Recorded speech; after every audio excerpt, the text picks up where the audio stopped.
Question 71 says, whale seals foraging in open water dive toward the ocean bottom by swimming forward in a straight line path tipped below the horizontal.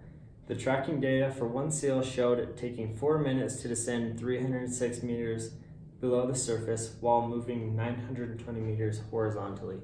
So 3 parts to this question. The first part is asking what was the angle of the seal's path below the horizontal.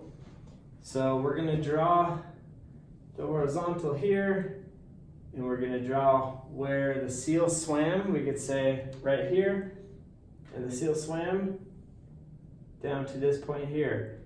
And the measurements given is this is 920 meters because that's how far it was horizontally, and the seal swam 360 meters down.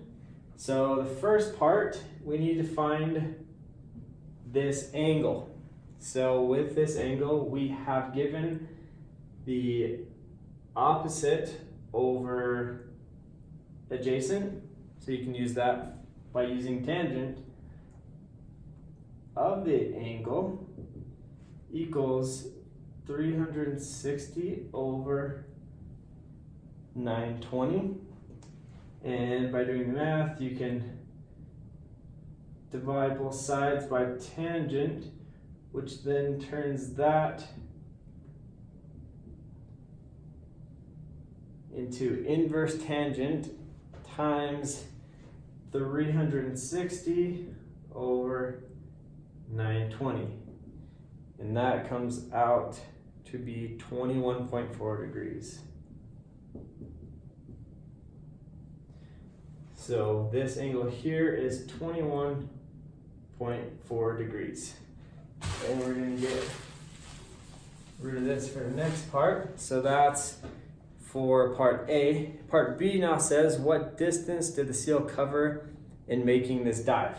So now we want to find this distance here.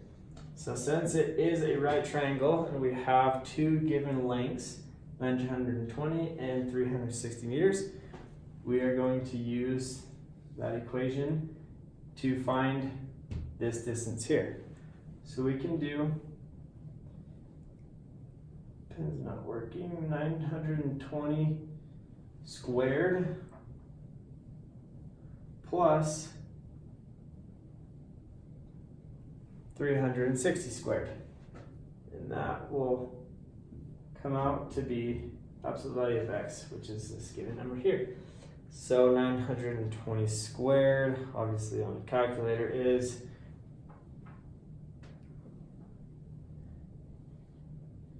846,400 plus 360 squared is 129,600, and that is all still under the square root. Add that together, it is 976,000. So then the square root of this number is 976.9 in meters. So this distance here is now 976.9 meters. So that is the second part of that problem. Now I'm going to get rid of this. And part C says, what was the seal's speed in meters per second? So he did it in 4 minutes. So now we're going to convert that to seconds by saying there's 60 seconds in 1 minute, and that is 240 seconds. So with the equation again, S equals D over T, we can tell that the speed is 976.9 meters in 240 40 seconds, which comes out to be 4.12 meters per second.